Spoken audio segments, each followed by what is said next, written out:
Programa Saúde na Cultura, todas segundas-feiras, às 8 da manhã, no canal Giro TV Palmares no YouTube e pela Rádio Cultura dos Palmares, FM 88,9.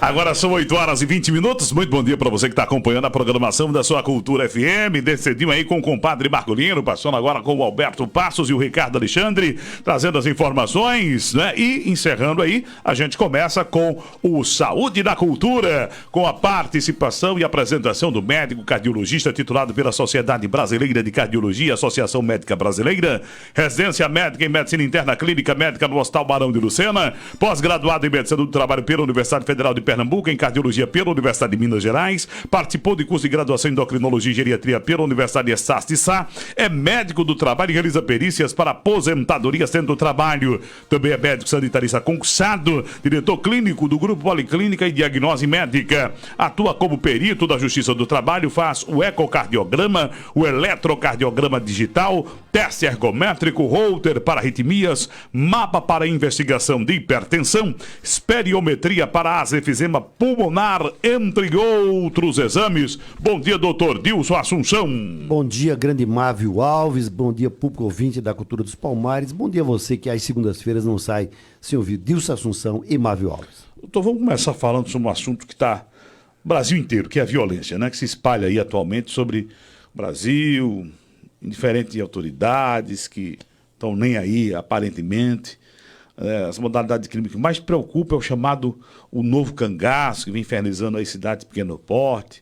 Como é que está esse quadro aí nessa modalidade de crime e o que é que pode e deve, né? E como é que pode ser combatido? Olha, Mávio, isso é uma coisa que influencia a vida de milhões de pessoas. Olha, o novo cangaço, ele já infernizou a vida, somados de pessoas, de mais de 14 milhões de brasileiros, nas cidades onde você usou essa técnica de criminosa. Geralmente são 30 criminosos, de maneira geral, 30 pessoas que se consorciam, geralmente é uma quadrilha muito organizada, porque as armas de grosso calibre geralmente são cedidas por uma facção. Essas armas são armas que usadas normalmente em guerras, né? Geralmente são metralhadoras para derrubar avião, para destruir tanques de guerra. Eles usam drones, né? Ou seja, aqueles aparelhos que você faz a gravação de imagens até 120, 150 metros de altura, com câmeras de alta frequência, ou seja, mapeiam tudo isso aqui. Em geral, diferentemente de antigamente, todo bandido tinha medo de polícia. Hoje é o contrário. Uhum. Geralmente você coloca uma metralhadora .50, uma ou duas metralhadoras, na frente do quartel onde tem os soldados da PM. Sabendo por quê? Que não existe quartel no Brasil que tem .50. Ora, a .50 vai destruir carros até 1 quilômetro. Ela destrói paredes. Ela destrói qualquer viatura de polícia. Como é que um soldado vai sair com uma pistola 44, com um fuzil 762, ou seja, e o camarada está com uma .50 que destrói um prédio inteiro? Então, nesse caso, sabendo disso, mostrando que a bandidagem organizada não tem medo de polícia. Além do mais, eles sabem de antemão, se forem pegos, a legislação ela é muito, digamos assim, protetiva para um bandido. Um bandido desse, se ele matar alguns policiais, matar alguns reféns, destruir bens, ele vai pegar ali, no máximo, 30 anos de prisão. E aí ele sabe, com 6 anos, está na rua, fazendo a mesma coisa, se não sair antes e assim por diante. Então, existe um projeto anticrime do ex-ministro Sérgio Moro, que passava esses crimes para 40 anos de prisão. A máxima seria 40, exatamente. E sem direito, Mávio, a progressão de pena. Que o camarada que usa técnicas militares de guerrilha, de guerra de guerrilha. O sujeito que vai, saqueia bancos e saqueia lojas e deixa uma cidade como refém. Essas pessoas não podem ser imputadas a elas os mesmos crimes que estão no Código Penal comum, ou seja, nos artigos do Código Penal. Tem que ser uma legislação especial similar ou símile à legislação que é feita para terroristas, porque é um ato de terror. Além do mais, ele desorganiza a cidade, a economia da cidade. Doutor, deixa eu fazer um exercício aqui de memória. Na década de 30 e 40, os cangaceiros, né, já que a gente está falando do novo cangaço, quando a volante pegava, matava e tirava a cabeça e trazia a cabeça para mostrar que as pessoas tinham sido assassinadas de verdade ali naquele. E isso era visto como uma justiça, né? É óbvio que a gente não quer que uma coisa desse tipo aconteça de novo no Brasil, seria uma barbárie. Mas o pessoal fala que é a legislação que não evoluiu, mas naquele tempo era mais duro o negócio. Olha, a legislação sempre foi mais dura. A evolução foi por conta de uma mentalidade, de uma maneira geral, de intelectuais, de juristas, né, que veem sempre o bandido, seja ele de altíssima periculosidade ou não, como se fosse um ser romântico, como se fosse um libertador. Um Robin Hood, né? Um Robin Hood, entendeu? Ali eles só roubam para ele, então são quadrilhas altamente especializadas, 30 homens, e fazem, digamos assim, roubos espetaculares aqui. Por exemplo, em Tamandaré, o roubo foi por mar, ou seja, e obviamente a cidade litorânea, e foi por terra. Foram destruídas todas as agências de barreiros, ou seja, os caras, além de destruir caminhões, carros, veículos, incendiaram, impediram que a polícia viesse de outros locais, por exemplo, de Pojuca e assim por diante. Ou seja... Gamileira, a gente ainda está com a agência do Banco do Brasil, salvo engano, sem usar dinheiro, né? Sem funcionar com dinheiro. Então você vê que na Mata Sul de Pernambuco, aqui nesse pequeno microcosmo aqui, grande parte das cidades já tiveram a presença desses aí. Até Catene teve, mas não conseguiram detonar. Ele destrói o patrimônio público, no caso Banco Brasil e Caixa Econômica, destrói o patrimônio privado e, de uma maneira geral, eles causam um transtorno econômico, porque teve uma época que Cupira, os bancos foram detonados completamente, Lagoa dos Gatos também, Belém de Maria. Ou seja, o camarada para sacar alguma coisa tinha que ir para Caruaru. Você imagina uma pessoa que ganha salário mínimo, um paciente de 80, 90 anos, sair com seu cartãozinho ou do Bolsa ou do Auxílio Brasil para sair para Caruaru para sacar. Ou seja, isso acontece com lotérica, acontece com tudo. Então, nesse caso, e além do mais, Marvel, não é só a questão do crime contra o patrimônio. Nesse período, já houveram quase 200 mortes nesse período. Só nos últimos 4 anos, 140 mortes, ou seja, essas pessoas assassinaram policiais, assassinaram gerentes de banco, assassinaram vítimas e reféns e assim por diante. Então, as áreas que são afetadas são muitas cidades aqui no Brasil, né? São milhões de pessoas que foram prejudicadas permanentemente por conta disso. Então, nesse caso, a gente clama para que os deputados que vêm aqui, esse potente microfone, que não seja parceiro dos criminosos, porque nós vemos muitos deputados com sua leniência, por ação ou omissão, que terminam sendo lenientes com os criminosos, entendeu? E muito duros, por exemplo, com a sociedade em geral. Por exemplo, vamos colocar, tem um grupo de pessoas, ideologicamente, que penalizam qualquer crime que seja, por exemplo, crime ligado à natureza. Então, se você pega um tatu ali, você pega seus 6 anos sem direito você tem que cumprir a pena. Isso. Né? Mas se você, por exemplo, mata uma pessoa no trânsito, 3, 4 pessoas, algumas crianças, você sai com fiança. Ora, como é que pode? Como é que pode, por exemplo, um crime de menor potencial ofensivo, ou seja, você cometeu um crime contra a natureza, você tem que pagar. Mas veja... Não é afiançável. Não é afiançável. E o crime que você mata pessoas, você está embriagado e tudo mais, o cara vai lá, paga 5, 10 mil reais e é afiançável e sai lá pela porta da frente da delegacia. Então, este país tem que mudar. As pessoas têm que mudar. Ou seja, sai de uma festa, de um São João embriagado, entendeu? Destrói famílias, destrói vidas, destrói trajetórias de vida, entendeu, Marvel Alves? E no final o cara sai pela frente e muitas vezes, por conta da leniência da justiça, a justiça é muito lenta e você tem muito recurso, você termina nunca sendo julgado.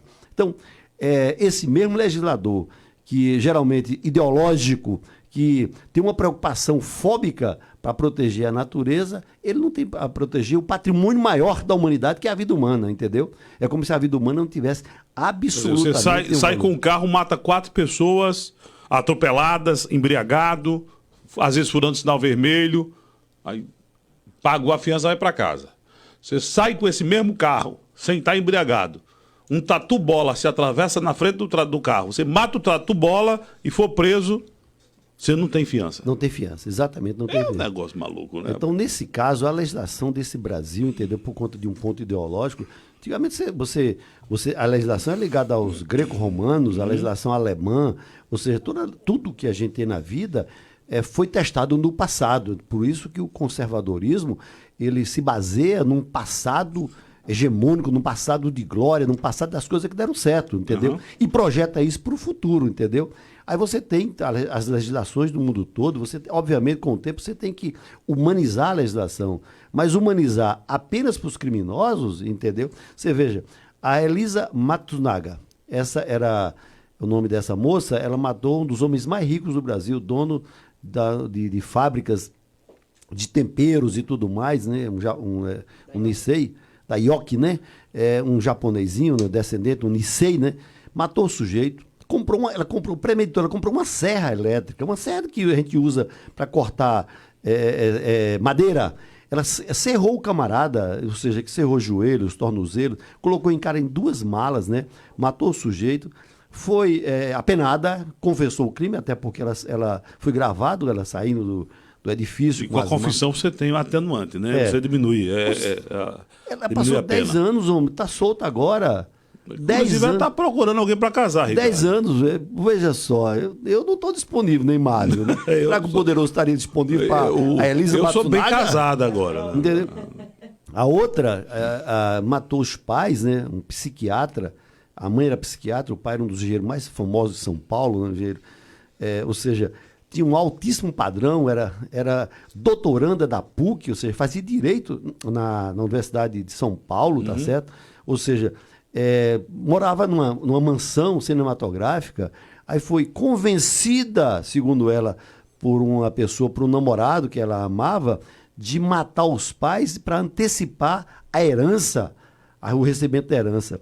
Entrou calidamente no portão, deu comida para os seus cachorros, tinha cachorro lá, o cachorro era latir, mas como era uma pessoa de casa, ficou embaixo e disse, olha, meus pais estão dormindo, matem a paulada. Mataram o camarada a paulada, fez como matava porcos, como matava bode há 100 anos atrás no sertão. Dilaceraram os pais dela. Depois ela subiu para conferir isso aí. E hoje também está solta. Virou até um filme, Mávio Alves. Virou até uma estrela de filme.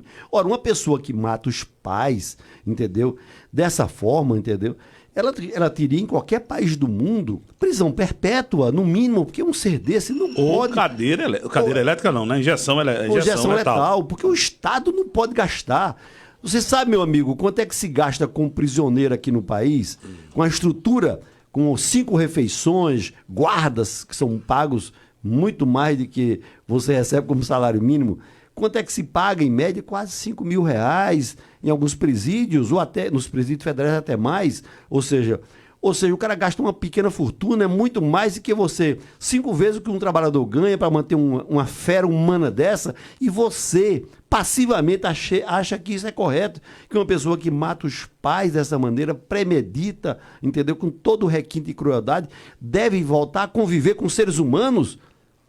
Isso não é humano. Isso é um monstro. E esses monstros psicopáticos, eles não têm, na primeira oportunidade que tiver necessidade de dinheiro, vão fazer a mesma coisa.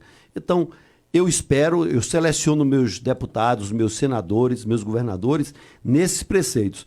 Aquele que defende a violência, defende a criminalidade, entendeu? Nós não podemos, muitos brasileiros que têm posse vão morar onde? Os cantores, Cláudia Leite, todos moram em Miami. Qual a diferença? Eles andam a pé em casa, andam a pé, ninguém vai roubar o sujeito e assim por diante. Ou seja, vamos para Portugal, um país que foi dono do Brasil, ou seja, tem 10 milhões de habitantes, também quase o estado de Pernambuco, vamos morar em Portugal. Por quê? Porque lá você pode andar de ônibus, pode andar com colar. Semana eu estava aqui com um médico que veio agora de Sergipe. Ao sair do hotel, ele chegou, um médico famoso de Sergipe, ao sair do hotel em Boa Viagem, achava que estava em Portugal, Espanha, Alemanha, deixou um cordão de ouro. Se eu usar cordão agora, eu só uso cordão de semijoia, ou seja, aqueles cordõezinhos de R$300. Por quê? O cara saiu do hotel, no primeiro passo que ele viu o mar, aquele mar maravilhoso de Boa Viagem, o cara foi lá, arrancou o cordão, como era de ouro maciço, quase arrancava o pescoço dele, ou seja, quase degolava o camarada, porque o cara não teve nem a delicadeza de, por exemplo, colocar a arma e dizer, olha, você tire delicadamente, como antigamente. Porque hoje é assim, Marvel, você tem um anel bonito, o cara, se ele tiver dificuldade, você engorda um pouco, e muitas vezes tem artrose, o cara corta seu dedo, cara. Pra levar o anel. É por isso que eu não uso mais nada, entendeu? O cara levar um anel, cara. Eu tive meu genro, um médico, foi preso e sequestrado, e o cara levou tudo. Ele estava numa festa, minha filha é professora universitária do IMIP, e eu participar de uma festa como homenageada. E ao estacionar na frente do hospital, com vigia e tudo, o cara foi lá, rendeu. E ainda disse minha filha estava saindo no meio da pista, ou seja, já tinha saído do carro, ele estava estacionando. Sei você, volte para cá pro carro. Minha filha voltou, jamais. Minha filha tem 1,80 m, um peixão danado, vai voltar para um danado um miserável desse. O que é que o cara queria fazer com ela? Levaram meu genro para mata, arrancaram o paletó dele, a cueca, deixaram o cara nu, só com as meias e mais nada. E na hora que foi tirar o anel, ele era casado, obviamente, foi tirar o anel, ele tinha engordado um pouco, porque todo homem, quando casa, engorda um pouco, mais ou menos meio quilo por ano. Resultado, o cara se impacientou, disse, arranca o dedo dele com a faca. Disse, rapaz, olha, eu sou anestesista, eu não arranco meu dedo, não, eu tiro. Aí começou a botar saliva e tudo mais, e a morder no próprio dedo, e arrancou o dedo, arrancou o anel e entregou o cara. Mas o cara tinha mandado arrancar o dedo dele, cara. Ou seja... Resultado, deixaram o camarada nu lá na estrada lá da Muribeca, depois ele tentou bater nas portas, várias portas ali, Marvio Alves, e até que uma senhora, veja só, ninguém abriu, obviamente, veio um homem lá nu, entendeu? Se fosse vestido eu não abriria, mas um nu. Aí eu sei que ela foi convencida, olha, sou médico, fui sequestrado, ela jogou uma toalha para ele deu o número da esposa, ela ligou a cobrar, e aí a polícia e minha filha foram resgatá-lo. Então, que experiência terrível, cara, entendeu? Traumática. Entendeu? Ou seja, um camarada que levaram tudo dele, ou seja, nem a cueca, bicho, deixaram o cara sem nada, pelado, como veio o mundo, como Adão veio o mundo. Ou seja, aí você vai passar a mão nas feras humanas dessa? Não existe, companheiro. Ou seja, a pena tem que ser proporcional ao que você fez. Essas pessoas são irrecuperáveis. E elas, como não são recuperáveis, o Estado não pode gastar dinheiro com esse pessoal. Não pode, nem deve, entendeu? Aqui onde presídio que tem, por exemplo, ressocialização com fábrica, tem que trabalhar e pagar. E tem que pagar as vítimas também o que fizeram. Quem matou tem que pagar as vítimas, pelo menos uma compensação financeira. Isso tem que estar no Código Penal, ou seja, toda vez que você matar alguém, uma parte ou todo o seu patrimônio tem que ir para as vítimas, para acabar o que acontece. Se for um tráfico, se for o PCC da vida, que vá todos os bens que são sequestrados pela justiça para as vítimas desse tipo de crime. Então, vale para um crime individual, vale para um crime coletivo, entendeu? A legislação, meu companheiro deputado federal, meu senador, tem que mudar. Se você é parceiro do crime, você não deve receber voto de pernambucano nem de brasileiros. Porque você pode ser parceiro direto ou pode ser parceiro indireto. Parceiro direto é aquele que faz legislação para que o criminoso seja tratado como se fosse um cidadão de primeira categoria. E o indireto que fecha os olhos para tudo isso aqui. Por quê? O deputado tem carro blindado, gente, com blindagem israelense. Anda com segurança. Anda com segurança, com fuzil, aqueles fuzis automáticos Uzi israelenses, com segurança israelense. Esses caras vivem assim, vivem num mundo de uma bolha, entendeu? É igual os artistas. Um tempo desse aí, Romário foi assaltado, o cara meteu bala de fuzil, o carro dele tinha blindagem israelense número 5. Nada entrou no carro dele, só quebrou os vidros ali, mas não penetrou em nada, entendeu? A filha de Geraldo Alckmin foi também assaltada, o cara meteu bala na moto, aí tinha lá cinco motos atrás, disfarçadas. Tudo segurança. E tinha dois carros de segurança, cada um com 4. Ou seja, tinha uns 15 homens fazendo a segurança, levando a filha de Geraldo Alckmin para um teatro. Filha de um governador, imagina um governador. Esse pessoal vive numa bolha. Por isso que eles defendem que os bandidos estejam armados e o cidadão desarmado. Porque eles vivem numa bolha diferente. Essa semana eu vi o presidente Lula, lá em Campinas, porque geralmente a Polícia Federal, esses órgãos, eles usam armas escondidas. Ou seja, estão no meio do público, barbudos, cheios de tatuagem, tudo aquilo é disfarce. São todos policiais com armas automáticas, semiautomáticas, com todo tipo de técnica. Só que que Lula portavam, estavam todos com fuzil Sig Sauer, entendeu? À mostra, como se fosse um cangaço, ou seja... E aí pode, cara, ou seja, tudo ostensivamente. Desarmar a população aí, pode, mas o cara que anda com ele tem que andar armado. Ou seja, o cara que anda com o sujeito, andar com os fuzil Sig Sauer, entendeu? Com os pentes aí à mostra aí, entendeu? Pode. Esse pessoal vive numa bolha, gente, numa bolha. Ou seja, fazem mal à sociedade, entendeu? Qual é o estado da Federação Brasileira que tem mais clubes de tiro? Santa Catarina. Qual é o estado da Federação Brasileira que tem mais registro de portes de armas e pessoas armadas legalmente pela Polícia Federal, pelo SINARME ou pelo o processo do Exército? Qual é? Santa Catarina. Onde tem mais arma por população é Santa Catarina. Qual é o estado da Federação Brasileira que tem menos mortes por 100 mil habitantes? Santa Catarina. Não há relação, gente, entre um cidadão que porta... Olha, para hoje se portar uma arma é a coisa mais difícil que existe no mundo, Mávio Alves. Primeiro, é caro. Segundo, a polícia, ela pode até tratar bem o bandido. Mas o cidadão de bem não, ele é sob suspeita. Você tem que levar toda a documentação.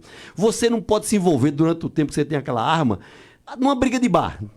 Um empurra o outro. O cara bota um BO, você perde a arma, que a arma, na verdade, é uma posse. Você não é dono dela. Entendeu? Você não pode se envolver em nada. Você tem que ser um cidadão mais probo e mais limpo do que um santo. Entendeu? Eu acho que muitos apóstolos da época de Cristo, que usavam espada e que lutavam, né, nas cruzadas, acho que hoje não teria nem porte de arma, não podia comprar arma, porque o Brasil, não sei não, ou seja, é quase impossível alguém receber um porte de arma. Aí você recebe, no caso do CAC, você tem que ser treinado, tem que participar de 8 competições para você usar a arma corretamente, conhecer a legislação, para não atirar, legítima defesa o que é. Ou seja, é uma verdadeira loucura, entendeu? E no final da história, você usa a arma rastreável, a munição, a raia é rastreável. Quem é que danado vai usar uma arma comprada legalmente para fazer um tri? Você vai, a maioria, vai numa feira do troca, entendeu? E no caso dos grandes traficantes, no Paraguai. Onde é que você encontra uma .40? Onde é que você encontra um lança-chamas? No Paraguai, doutor. Você atravessa a fronteira e compra para essas grandes, ou então trazendo dos Estados Unidos. O rei do crime aí no Rio de Janeiro trazia dos Estados Unidos, dentro de ar-condicionado, dentro de peça de trator, tudo aí, entendeu? Foi descoberto. Mas quantos fuzis o Rio de Janeiro tem? Uma guerrilha urbana. Então é quase impossível acabar com a bandidagem, por exemplo, no estado como o Rio de Janeiro. Porque boa parte da população se alia, os políticos também se aliam, entendeu? E a polícia, por exemplo, só enxuga gelo, entendeu? Ali não tem como. Você tem muito mais fuzis na mão de traficantes do que na mão da polícia. A polícia, por exemplo, ela fica escondida nos quartéis. Fica escondido, tá na linha vermelha, o cara passa, metralha para pegar uma pistola. O sujeito tira ao alvo em policial. Então o policial vê um policial que não pode usar farda, Mávio Alves. Absurdo, no dia a dia, né? Não pode descer, isso. ele só pode usar farda no quartel. Ou seja, o policial, ele só faz, a sua vestimenta fica no armário, porque se ele usar no trajeto, ele morre. Se ele usar uma carteira funcional fim de semana com arma, se você vê que é um policial qualquer, um policial penal e tudo mais, ele é morto também. Ou seja, na verdade, houve uma inversão de valores. Quem nos protege hoje precisa de proteção e a população fica como? Então, esperamos que os deputados e senadores botem a mão na cabeça e deixem com a legislação de defender criminosos aqui no Brasil. Doutor Dilson, falando em morte, morreu com 12 anos de idade, subitamente, em Recife, aí, a filha do cantor Petrúcio Amorim, é a neta, inclusive, aqui, nosso amigo, advogado e cantor também, o Lulica dos Palmares. O que pode ter acontecido? Poxa, foi chocante ontem essa informação. Olha, Mávio, eu soube no final da tarde, eu e Carolina passamos uma mensagem para a Lulica, né, não tínhamos acesso ao Petrúcio, né, o poeta, o cantador e tudo mais, né, mas eu, digamos assim, eu vou falar com o pai e também porque passei por tragédias. Minha família teve 10 filhos, minha mãe teve 10 filhos, eu tive 4 mortes na minha família, os 4 primeiros filhos de minha mãe morreram, e eu sei o que é a dor de perder um irmão, de uma mãe perder um filho precocemente, porque todas as pessoas, gente, todas as pessoas nesse mundo, elas têm como se fosse um papel a cumprir. O livro da vida delas tem uma série de coisas a cumprir na sociedade. E você vê uma criança de 12 anos de idade morrer subitamente, entendeu? a criança ela já tinha um marca-passo. Se ela tinha um marca-passo, ela já tinha uma cardiopatia estrutural importante, eu não sei qual é. Mas eu, como cardiologista, esse ano eu faço 41 anos de formado, entendeu? Já vi milhares de pessoas na minha vida. Então, se eu coloco um marca-passo numa criança de 12 anos, é porque ou ela nasceu com um bloqueio atrioventricular total, chamado BAVT total. Isso acontece raramente, mas acontece na vida, entendeu?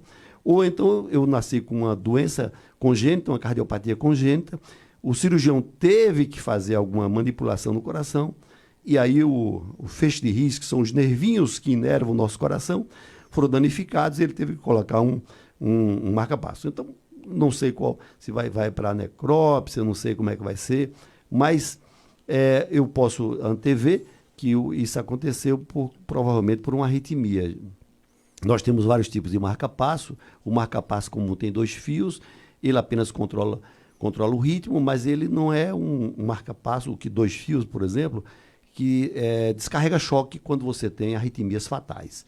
Então, eu aqui em Pernambuco só coloquei 3 marca-passos com 3 fios, que são desfibriladores, ou seja, ele na verdade tem uma bateria dentro deles, Marvel Alves. Quando ele detecta por um algoritmo feito, né, detecta uma arritmia com potencial de morte, ele vai lá dar um choque. Exatamente igual aquele choque que nós damos quando o paciente chega no regional, por exemplo, em morte aparente. Ou seja, do mesmo jeito, ele vai lá e calcula dentro do coração, no terceiro fio, dá um choque, é um desfibrilador, e grava aquilo ali. Depois que ele dá o choque, eu posso saber qual foi a arritmia que ocasionou aquilo ali. Então, eu lamento demais a perda disso aí, do poeta, ou seja, o cara que o Petrúcio e o Lulica são pessoas assim que nessa época principalmente, né, ou seja, é o sinônimo da alegria do São João. Petrúcio é um grande poeta, um dos maiores poetas de Pernambuco, uma pessoa que a música dele encanta. E a família Melo, eu na minha vida eu não tenho muita oportunidade de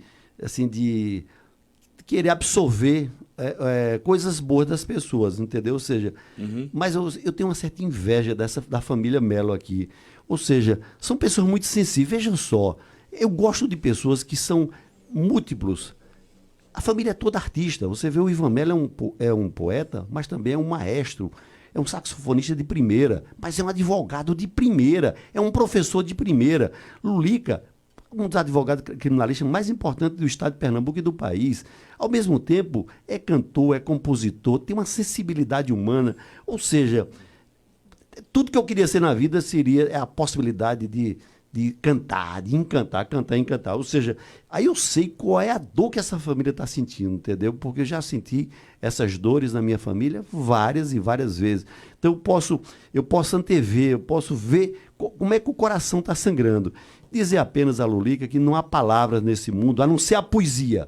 A sua poesia, Lulica, a poesia do pai da criança, que já perdeu também uma criança há mais de 15 anos atrás, com 17 anos. Veja um pai desse, a dor é muito profunda. Ou seja, é a segunda adolescente que você perde na sua vida. Eu não estou preparado para ver um filho morrendo.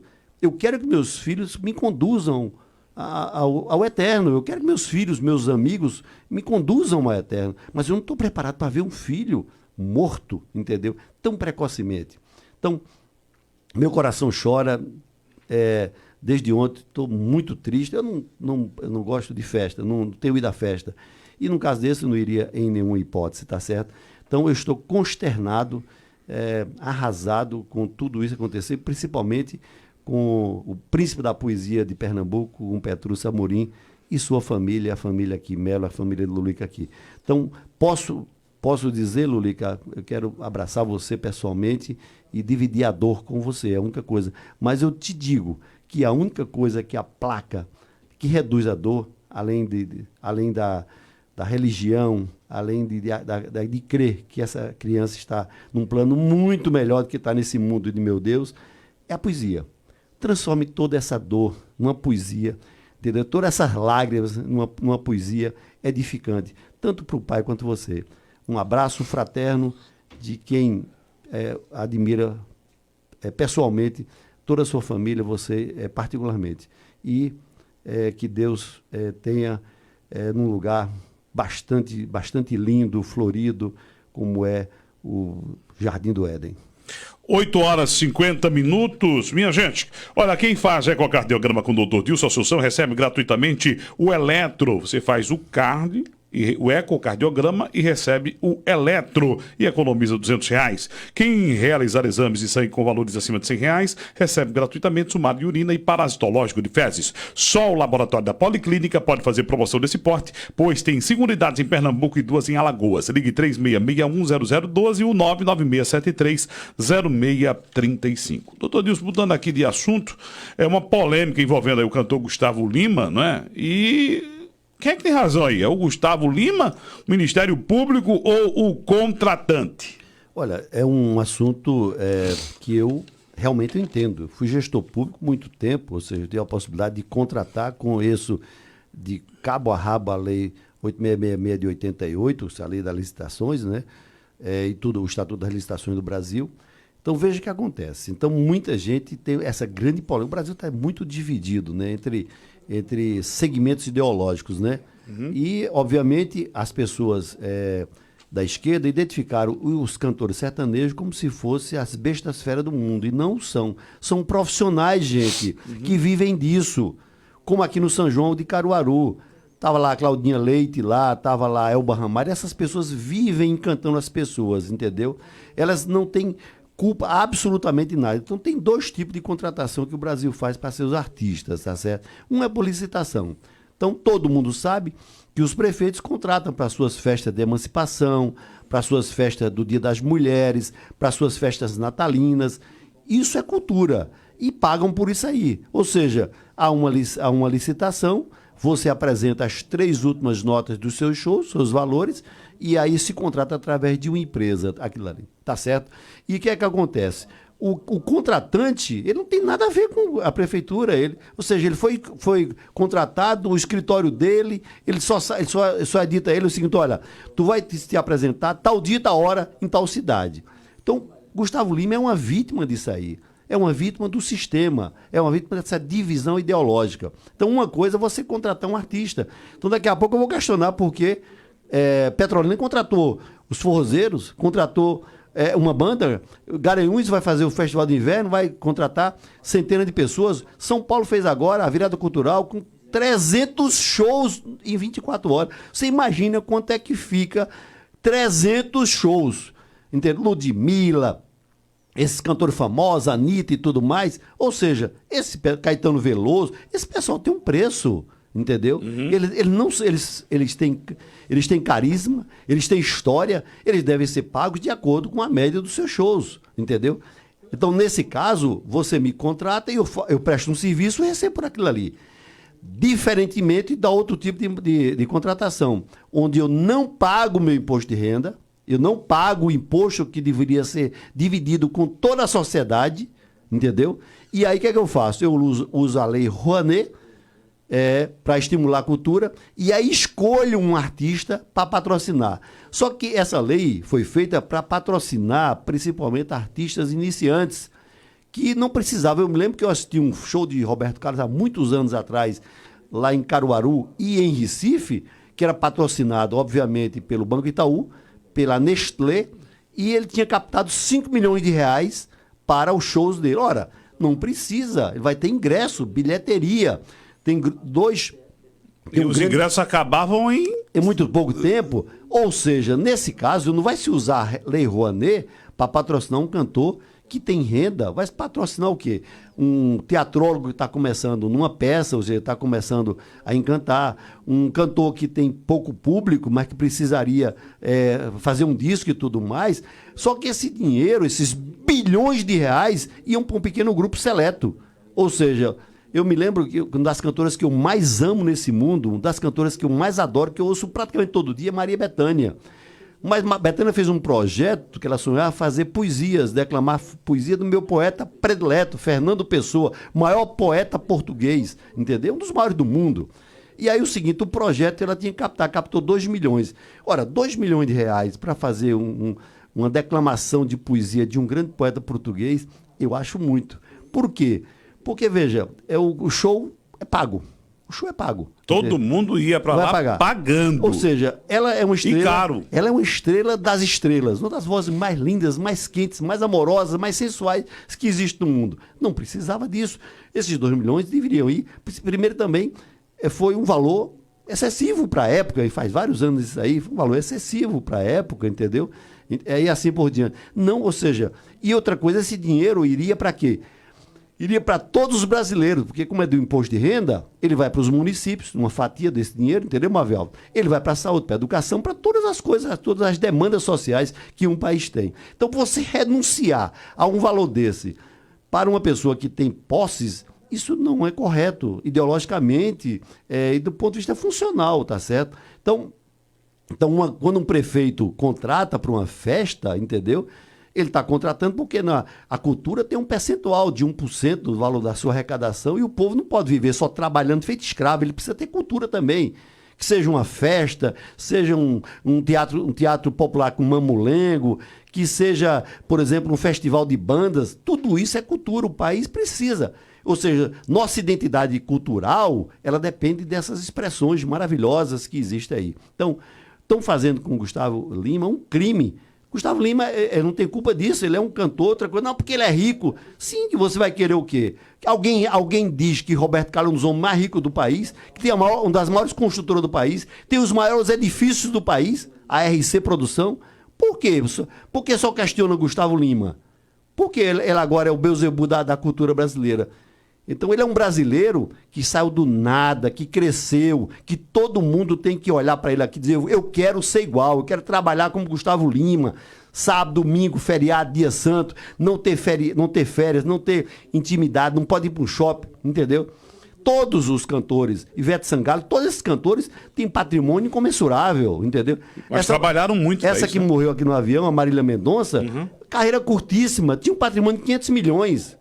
E aí, não caiu no agosto das grandes redes de televisão, ninguém bate nela, entendeu? Morreu agora, carreira curtíssima. E conseguiu 500 milhões é que o filho dela ficou lá, o 500 milhões, o Murilo Ruf não quis ficar com a gerência, passou para a avó, entendeu? Que é um cara de bem, entendeu? E assim por diante. Então, deixem o Gustavo Lima, deixem os cantores sertanejos, entendeu? Só porque o cara faz sucesso, só porque o cara é bom, só porque o cara é fora da curva, entendeu? Aí, ou seja, estão pegando no pé dele, ou seja, dando a entender que o seguinte, que aquele dinheiro era um dinheiro esdrúxulo. Ou seja, Gustavo não precisa disso. Ele tem rede frigorífica, uma das maiores do país. Ele pode muito bem, a partir de hoje, abrir espaço para ingresso. Agora, quem é que vai pagar ingresso? No caso de um show popular no meio da rua, são 100 mil pessoas que vão ver, são 100 mil pessoas que não têm condições de pagar o ingresso de 150 a 300 reais. Se eu quiser ver o Hélio Safadão num navio, eu tenho que botar 10 mil reais. Qual o problema? Roberto Carlos também no farro dele? Você vai se quiser, agora pago. Agora, por que a cultura não pode ir para a população? Pode sim. Agora, você pode discutir a maneira, se é prioritário, se não é prioritário. Agora, eu acho o seguinte, por exemplo, uma cidade como Recife, detonada como está, eu acho que seria inoportuno fazer um show, para quê? Para ovacionar quem? Ou seja, eu acho que uma cidade que está destruída por uma cheia, deveria pegar tudo que existe de seus insumos, todas as suas forças administrativas para reconstruir a cidade. Tudo bem. Mas o resto do Brasil, que está, por exemplo, nós vamos fazer a maior safra dos últimos anos aqui, de soja, de milho, ou seja, o agronegócio. Goiás, por exemplo, que não sofreu isso aí, deve ovacionar, gente. Ele pode ser solidário com o Recife, mas ele tem que comemorar a sua supremacia no agronegócio do Brasil e do mundo. Doutor Dilson, 8h59, o tempo está voando, minha gente. Olha, você que está acompanhando a gente, deixa eu lembrar que a Policlínica e Dr. Dilson Assunção informou que o seu Departamento de Medicina do Trabalho realiza há mais de 30 anos o ASO, que é o Atestado de Saúde Ocupacional, PPP, Perfil Profissiográfico Profissional, o PPRA, Programa de Prevenção de Riscos Ambientais, o PCMSO, Programa de Controle Médico de Saúde Ocupacional, laudo médico de insalubridade e periculosidade, entre outros. O Hiperlab é a maior rede de laboratórios da Mata Sul e Norte de Alagoas, com unidades em Palmares, Água Preta, Catende, Cupira, Colônia, Leopoldina e Novo Lindo. E tem a responsabilidade técnica de doutor Henrique Assunção, com a supervisão médica doutor Dilson Assunção. Ligue 36610012. Doutor, para fechar aqui, as quadrilhas do Rio de Janeiro estão usando até granada, né? destruir. Inclusive aqui o nosso ouvinte lá de Gameleira disse que o Banco do Brasil em Gameleira ficou sem funcionar mesmo. Só aqui parou de funcionar mesmo. Não sei se é brincadeira, né? Estão usando até granada. Como é que pode, doutor Nilson, usar essas coisas? A granada é um artefato, Marvel, de guerra, que já se conhece há mais de 2000 anos. Começou na China, como tudo começa, né? A China descobriu a pólvora, né? Isso. Só que as granadas iniciais, elas eram feitas de barro, né? E o pavio era externo, o cara jogava aquilo ali em cima dos inimigos, elas explodiam e assim por diante. As granadas mais modernas se popularizaram, principalmente na Grande Guerra, que foi a guerra de 1914 a 18, Primeira Guerra Mundial. Você tinha guerra de trincheira, as pessoas ficavam nos buracos, entrincheirados, e aí o cara, geralmente com armas semiautomáticas, o cara jogava aquelas granadas e matava os soldados na trincheira, né? Então essas armas são diferentes. As primeiras granadas, elas disparavam depois de 10 a 20 segundos. Então o soldado recebia, parecia basquetebol. O soldado recebia aquilo ali, olhava ela com pavio e jogava de volta nos inimigos. O inimigo, aí resultado, eles viram o seguinte: muitas vezes eu jogava num soldado, numa trincheira, e jogava na minha. E assim por diante. Então o que é que foi feito? Foi melhorado o mecanismo. Hoje ela dispara com 4 a 6 segundos, tá certo? Ou seja, tem um pin de segurança que você ejeta, você puxa ele, joga, com 4 segundos ela está destruindo lá. Ela, dentro dela, é uma bomba, né? Antigamente se usava pólvora negra, hoje a gente usa nitroglicerina, que é um dos maiores, digamos assim, artefatos explosivos que existe na humanidade. Então você joga aquilo ali, dentro dela tem fragmentos, a própria casca dela de ferro ela se fragmenta e ela consegue destruir, geralmente, em torno de 90 metros quadrados, e é uma arma letal. Só que essas armas estão sendo usadas por traficantes.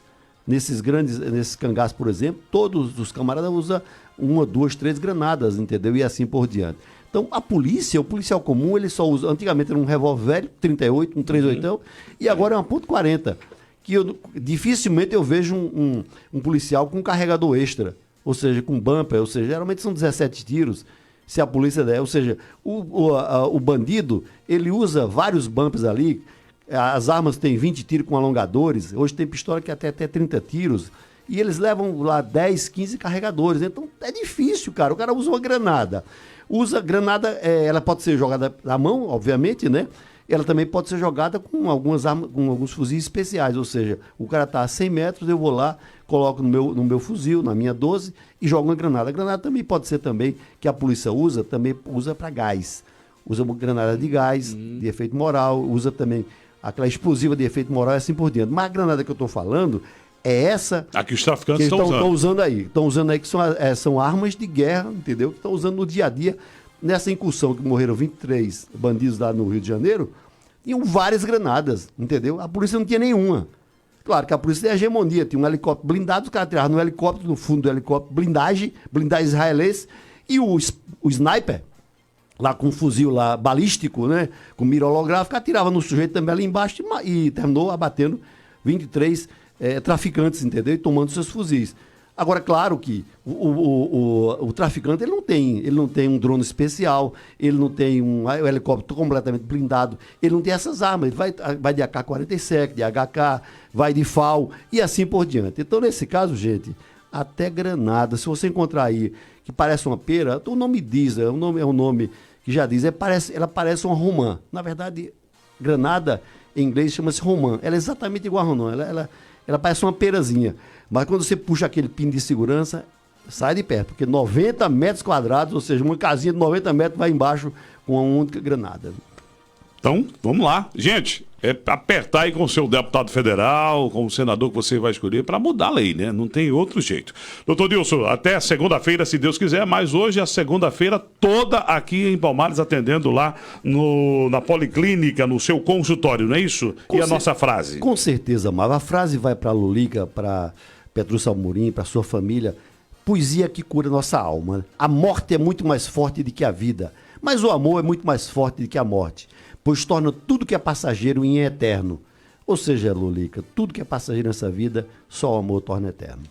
Às 11 horas, estou de volta. Você fica agora com o Bom Dia Cultura. O Nick já está na área aí para começar o programa.